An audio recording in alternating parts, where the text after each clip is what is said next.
Bonjour, bienvenue sur cette 10e vidéo de l'après-confinement pour répondre à une question qui m'a été plusieurs fois posée récemment par des gens qui fréquentent mes autres séries ou mes parcours et qui ont eu l'habitude de m'entendre parler de l'aide, de la façon d'aider, de ce que signifie aider et de dire parfois que aider n'était pas forcément une bonne chose ou n'était pas forcément une aide. Alors, il y a eu besoin d'éclaircissement. Cet éclaircissement, ça pourrait être une conférence entière ou une bulle de sagesse, mais puisque la question m'a été posée dans le cadre de ce confinement, j'y réponds ici. J'ai coutume de dire que aider quelqu'un, dans certaines circonstances, ça n'est pas bon du tout. Mais il faut bien entendu préciser les circonstances. Et préciser surtout ce qu'on entend par aider. Lorsque l'on fait à la place de quelqu'un, un enfant ou un adulte, mais on le fait beaucoup avec les enfants, lorsqu'on lui fait quelque chose, on fait quelque chose à sa place, on l'habille, on le lave, on lui fait ses lacets, on lui donne à manger, en lui tendant sa cuillère, etc. Alors que l'enfant est à l'âge où il pourrait faire ces gestes. Alors là, on ne l'aide pas, on l'assiste. C'est-à-dire qu'on le prive de la possibilité de faire lui-même quelque chose qu'il sait faire et qu'il est capable de faire. Ou on le prive de la possibilité de faire quelque chose qu'il ne sait pas encore faire, mais qu'il est capable de faire et qu'en faisant, il pourrait apprendre. Donc, en fait, on l'écrase d'une certaine manière. On le méprise en tout cas. En tout cas, c'est ce qu'il ressent lui. Je ne vais pas y arriver. Si on le fait pour moi, c'est que je ne suis pas capable d'y arriver. C'est vrai aussi pour certains adultes. J'ai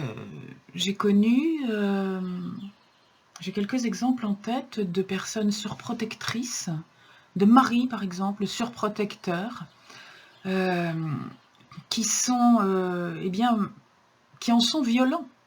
Il y a des maris qui battent leurs femmes avec les mains, il y a des maris qui battent leurs femmes avec les mots, et il y a des maris qui battent leurs femmes, qui sont violents avec leurs femmes par l'attitude. Lorsque un mari ne laisse pas sa femme, par exemple, assister seule à un entretien, en disant « je la connais, elle est capable de se laisser monter la tête », quelle preuve de mépris extraordinaire. Lorsque un mari ne laisse pas une femme aller toute seule chez son médecin si elle le désire, lorsque un mari ou un père, un fils, une mère, une fille ne laisse pas aller une autre personne seule faire quelque chose à la condition que la personne désire le faire seule et soit capable de le faire seule, il y a abus de pouvoir. Cette façon de se comporter, c'est dire à la personne « je te suis supérieur, je sais ce qui est bon pour toi, toi tu n'en es pas capable ». Dans ce cas-là, ça n'est pas une aide. On appelle ça une aide, mais ça n'en est pas une. Dans ce cas-là, c'est un abus de pouvoir. C'est un assistanat. Et les personnes assistées sont des personnes qui, petit à petit, se diminuent, se dévalorisent, finissent par ne plus avoir aucune estime d'elles-mêmes et finissent par perdre complètement confiance en elles. Voilà pourquoi j'ai coutume de dire que lorsque quelqu'un est capable de faire quelque chose, lorsqu'il en a la capacité cognitive, mentale, physique, lorsqu'il en a la santé, il faut le laisser faire les choses. Éventuellement, si vraiment cette personne a du mal, vous pouvez être auprès d'elle pour l'encourager. L'aider par vos encouragements, mais ne pas le faire à sa place.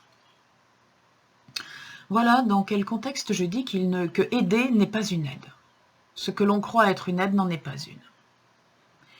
En revanche, pour répondre vraiment, alors là concrètement, aux questions qui m'ont été posées, si vous avez connaissance ou s'il y a dans votre entourage ou dans votre famille une personne qui ne peut pas ou qui ne peut plus faire quelque chose en raison de son âge, en raison de sa santé par exemple. Lorsque vous voyez cette personne suer sang et eau pour faire quelque chose qu'elle a beaucoup de mal à faire, qui la fait souffrir éventuellement, ou lorsque vous voyez que la personne vraiment ne peut même plus essayer de le faire et se laisse complètement déborder par quelque chose, alors là, oui, votre intervention est une aide. Lorsque vous voyez une personne âgée ou souffrante qui n'arrive pas à porter ses courses parce que c'est trop lourd, parce qu'elle a mal quelque part, l'aider est une aide. Lui porter ses courses, ça n'est pas de l'assistanat, c'est une aide. Lorsque vous voyez votre voisin ou votre voisine qui n'arrive pas à monter sur une échelle pour tailler un arbre dans son jardin, parce que c'est une personne qui a, par exemple, peut-être des vertiges, et monter sur une échelle lui fait peur parce qu'elle a peur de tomber de l'échelle. Alors là, rester à côté en lui disant qu'elle se débrouille, elle est assez grande pour le faire, elle n'est pas gentille. Si vous êtes bien portant et capable de faire ça pour elle, là, le faire sera une aide. Et vous prendrez soin de cette personne en le faisant. Voyez-vous la différence? Si je fais quelque chose que la personne ne peut pas faire, mais qu'elle a besoin de faire, si je le fais à sa place, je l'aide. Si je fais à sa place quelque chose qu'elle a peur de faire, mais qu'elle est capable de faire, je ne l'aide pas. Ce qui l'aide, c'est que je l'encourage à le faire, en lui disant qu'elle est capable de le faire, et que je vais l'aider, que je vais être près d'elle. Il y a une nuance, mais cette nuance, dans le domaine de l'humanité, le tact, ces nuances, ça s'appelle du tact, de la délicatesse, et c'est fondamental. Fondamental. J'espère avoir été un tout petit peu plus claire, j'ai essayé d'être brève en tout cas, pour répondre aux explications. Est-ce que vous devez proposer votre aide à des gens que vous voyez en difficulté? Oui. Aimer son prochain, c'est ça aussi. Approchez-vous de ces gens, ne les laissez pas galérer tout seuls, en ne vous occupant que de vos oignons, comme on dit. Oui, bien sûr, occupez-vous de vos affaires, ne vous mêlez pas des leurs, mais si vous pouvez tendre la main, proposez-le au moins. Proposez votre aide. Est-ce que ça vous ferait plaisir que je vous accompagne pour faire vos courses, pour vous porter vos paquets? Est-ce que ça vous ferait plaisir que je vous aide à tondre votre pelouse? Je vois que vous avez du mal à pousser votre tondeuse. Est-ce que ça vous ferait plaisir que ceci ou cela? Peut-être que cette personne sera vraiment très heureuse que quelqu'un lui tende la main. Voilà, j'espère avoir répondu à la question de l'autre jour. Si vous avez d'autres questions sur cette aide, aux personnes âgées, aux personnes adultes ou aux enfants, je suis à votre disposition. Comme toujours, vous savez où me contacter. Bonne continuation.